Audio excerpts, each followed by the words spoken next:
welcome back to my channel and my craft room. I'm Kelly Wicker and I'm so happy to have you here. Today I'm sharing a quick and easy fall thank you card as part of the Giving Gratitude YouTube Hop and IG Hop. And I want to give a special shout out to my good friend Geraldine Rose from Geraldine Rose Crafts for putting this together. Lots of inspiration, and there's even some giveaways are waiting for you along the hop, so I hope you all stay tuned. Today I'm creating with the Autumn Archives Collection by Spellbinders and Kelly Bangs. As an affiliate, I was so excited to receive several items from Kelly's collection, and I wanted to share a quick and easy fall card idea with you. So for this project, I'm going to be featuring the Falling Leaves edge dies and the Autumn Alpha edge dies. I also received the Changing Trees edge dies, here they are, along with the Documenting Labels edge dies. And I'll show you a card I created with those in just a moment. But to complete today's card, you'll also want the A2 Matting Basics A die set and B die set. And then you'll also want to have on hand the 3D embossing folder called Oak Forest. I believe that's the name of this. But there's the number in case you need to look it up. It's E3D-111, but I believe it's called Oak Forest. It's really pretty for fall. So I will have all the products I'm using on today's card linked down below in the description box with my Spellbinders and Amazon affiliate links. Thank you so much for supporting my channel. Today I'm sharing two cards I've made so far with the Autumn Archives Collection by Spellbinders and designed by Kelly Bangs. I still have a couple more designs planned. I might have another video coming with those soon, because I've just been so into the fall card making lately. It's also really helped that our backyard is really starting to look like fall too, with all the leaves coming down from the neighbors' trees. We don't have any trees in our backyard, but our neighbors' leaves are falling down into it, so really need to have our lawn guy come out and rake soon. But anyways, for today's project, I'll be making the thank you card on the right. I also love this other card that I made here, really pretty fall colors. But for today's hop, I figured this was the right choice. Since I'm so thankful for reaching my huge milestone recently here over at Kelly Wicker Cards. And I recently reached the 1,000 subscriber milestone. So thank you all so much. And I think I'm at 1,044 subscribers, so I truly appreciate each and every one of you so much. So thank you so much for supporting my channel. Not very good with words sometimes, but I just want to make sure to thank you all, each and every one of you. So without further ado, let's go ahead and jump right into the card making fun, y'all. I've got my Spellbinders Platinum 6 die cutting machine set up on my craft desk to create today's card panel. For cardstock, I'm using my go-to hammer mill. I'm taking my Spellbinders scissors to cut the cardstock in half so it will fit perfectly into the machine. Next, I'm grabbing my A2 Matting Basics B die set, and I'm going to be using the largest die in the set to cut up my panel. Then I'll run it through the Platinum 6 to get the perfect A2 sized card panel. I'm going to be placing the die at a slight angle on the cardstock before running it through the machine with the universal plate system. Angling your die like this helps reduce the pressure when it hits the rollers, which keeps your cuts cleaner and helps prevent your plates from cracking or warping as quickly. So you can see why I love the A2 Matting Basics die sets for creating panels. They give you a perfectly sized cut every time, so you don't have to measure or trim your cardstock by hand. I'm not such a huge fan of doing that. So the sets also include multiple sizes, which makes it easy to layer panels or add mats with even borders. It's a quick way to get a clean, professional looking card front without the guesswork, which I'm a huge fan of. So I'm just putting the die away here, and as I do that, I just wanted to let you all know that I am in the market for a new paper trimmer. My old paper trimmer, it's years old. I've had it for so long. It's getting dull and doesn't give clean edges anymore. So for card making especially, that's what I'm looking for. I'm also wanting something that has good blade sharpness, a stable base, and accurate alignment guide. So if you have any recommendations for paper trimmers, let me know down in the comments. Next up, it's time to add some texture to this card panel. For that, I'm pulling out the Oak Forest 3D embossing folder. I like to lightly spritz my cardstock with a little bit of water first. This softens up the fibers just enough to help the paper take on all that beautiful embossed detail without cracking. Then I'm following the recommended sandwich instructions for 3D embossing with my universal plate system and running it through the Platinum 6. And when it comes out of the machine, check this out, y'all. Voila! You've got this gorgeous, deeply textured forest design that really brings the card panel to life.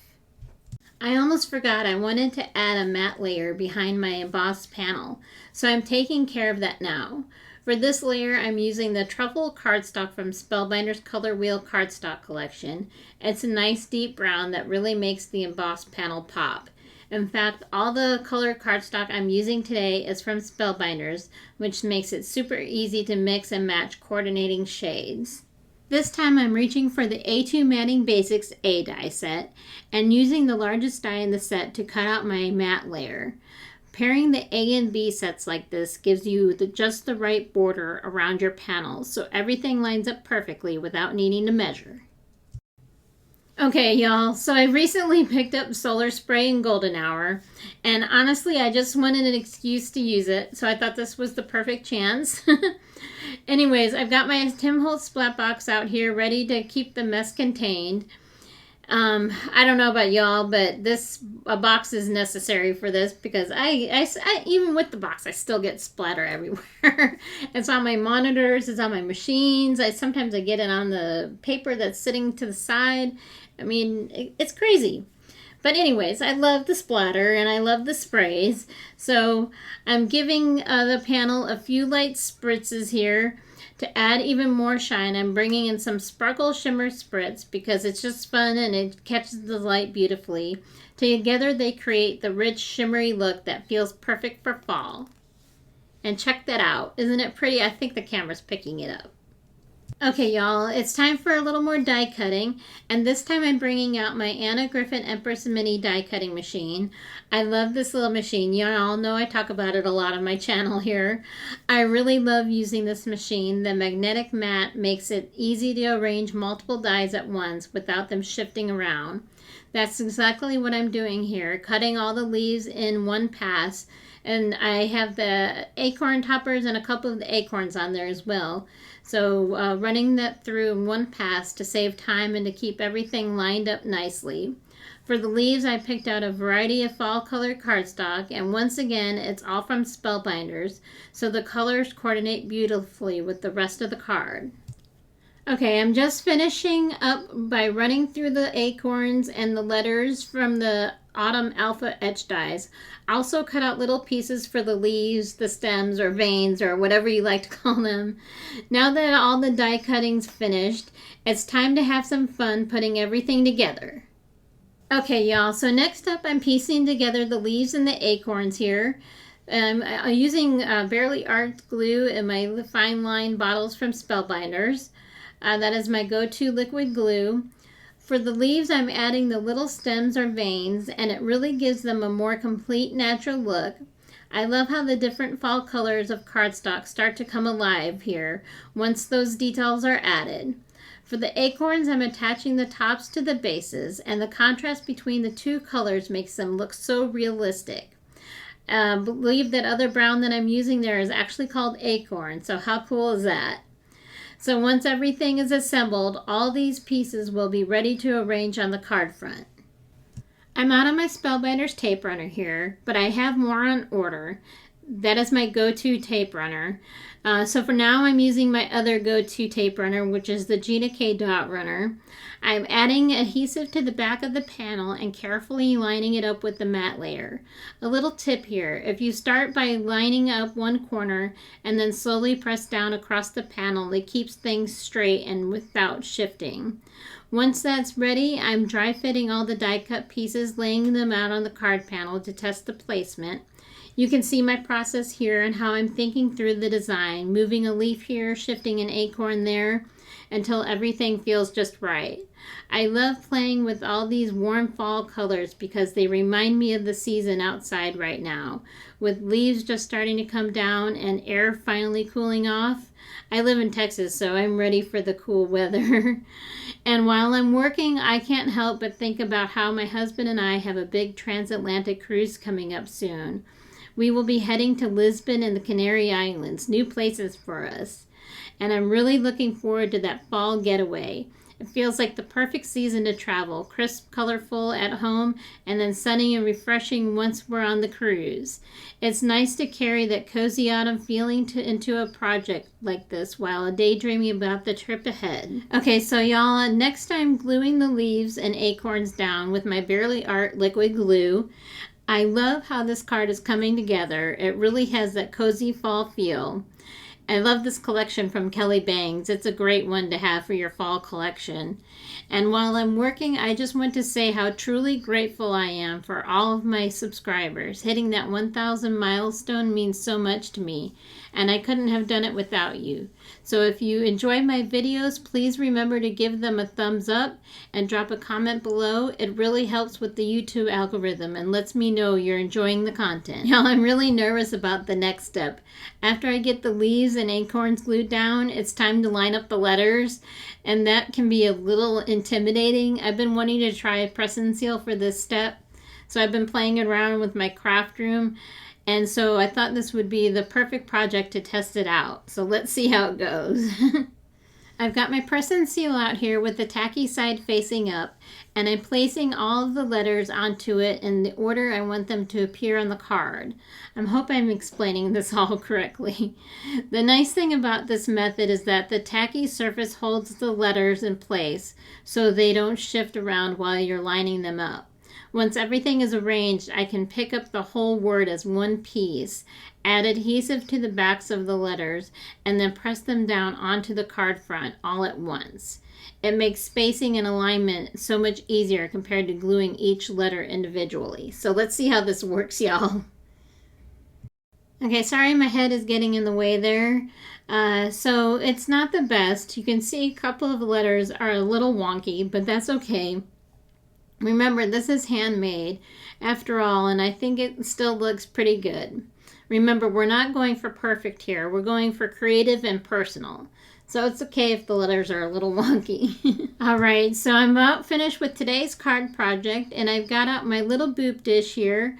I'm going to be adding some satin gold sequins from Spellbinders. What I love about these sequins is that they don't have holes in them, y'all. They are flat. So great. So they give a really clean, polished look on the card. I'll have them linked down below in the description box.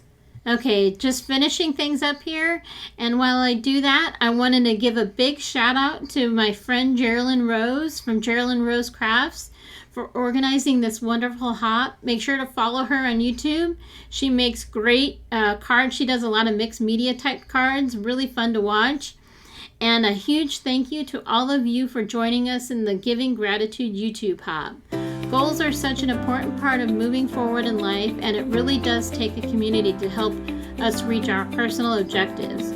We wanted to acknowledge that with the celebration hop here on YouTube. Please be sure to check out Instagram as well, and thank you so much for your support in helping me reach my recent milestone of 1,000 subscribers. Some of the creators in this hop are giving back with giveaways on their channels or pages, so make sure to hop on over through the list of grateful designers below, and don't forget to subscribe, like their videos, and leave a comment. It really helps support everyone in this creative community. Thank you all so much for watching. See you in the next video.